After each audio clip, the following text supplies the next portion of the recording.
அனைத்து நண்பர்களுக்கும் வணக்கம். இன்றைக்கி இந்த வீடியோவில் எதை பற்றி பார்க்குறோம்னா டுடே சீரியல் ரிவ்யூவர் கௌரி சீரியலில் அடுத்தடுத்து என்னென்ன சுவாரஸ்யமான நிகழ்வுகள் நடக்க போகுது தான் இன்றைக்கி இந்த வீடியோவில் பார்க்க போகிறோம். அதுக்கு முன்னாடி நம்மளோட சேனலுக்கு முதல் முறையாக நம்மளோட சேனலை சப்ஸ்கிரைப் பண்ணிக்கோங்க, கூட பெல் ஐக்கனை கிளிக் பண்ணிக்கோங்க. இந்த வீடியோ பிடிச்சிருந்தா லைக் பண்ணுங்கள், இந்த வீடியோ பிடிக்கலன்னா டிஸ்லைக் பண்ணுங்கள். வாங்க ஃப்ரெண்ட்ஸ் வீடியோக்குள்ளே போகலாம். வீடியோக்குள்ளே போகிறதுக்கு முன்னாடி கௌரி சீரியலில் உங்களுக்கு துர்காவை பிடிக்குமா, இல்லை அசோக்கை பிடிக்குமா, இல்லை கௌரி பாப்பா பிடிக்குமா, இல்லை டிஎஸ்பி நந்தினியை பிடிக்குமா, இல்லை வீணாவை பிடிக்குமா, இல்லை சத்யா டாக்டரை பிடிக்குமா, மறக்காமல் கமெண்ட்டில் சொல்லுங்கள்.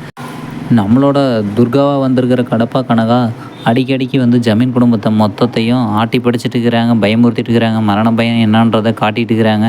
இதெல்லாம் ஒரு பக்கம் இப்படி இருந்தாலே நம்மளோட டிஎஸ்பி நந்தினி மட்ட சேகரை கைது பண்ணிட்டு போய் தனியாக கஸ்டடியில் வச்சுட்டு விசாரிச்சுட்டு இருக்கிறாங்க. அவனும் உண்மையெல்லாம் ஒத்துக்கிட்டான் போல்.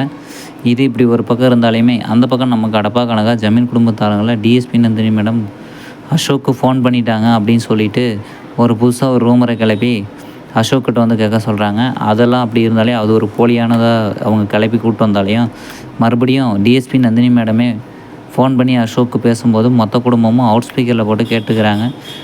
மட்டசேகர் வந்து எல்லா உண்மையும் சொல்லிட்டான் அப்படின்னு சொல்லிட்டு, ஆனால் என்ன உண்மைன்னு தெரியலைங்க. அதை வந்து அதாவது வாய்ஸ் வராத அளவுக்கு அது ஒரு ரகசியமாக பண்ணிட்டாங்க. எனக்கு தெரிஞ்ச வழியும் அவன் எந்த உண்மையும் சொல்ல போகிறதில்ல. அவன் ஏதாச்சும் புதுசாக ஒரு பிளானை போட்டு சொல்லியிருப்பான் போல். எப்படியும் அடுத்ததாக வந்து என்ன நடக்கணும், நம்ம கோயம்புத்தூர் கோயிலில் வந்து கடப்பா கனகாவோட மோத போகிறாங்க. அதுதான் உண்மையாக நடக்க போகுதுங்க. ஓகே ஃப்ரெண்ட்ஸ், இந்த வீடியோ பிடிச்சா லைக் பண்ணுங்கள், இந்த வீடியோ பிடிக்கலனா டிஸ்லைக் பண்ணுங்கள். நம்மளோட சேனலை சப்ஸ்கிரைப் பண்ணிக்கோங்க, கூட பெல் ஐக்கானை கிளிக் பண்ணிக்கோங்க. தேங்க்யூ ஃபார் வாட்சிங் ஃப்ரெண்ட்ஸ்.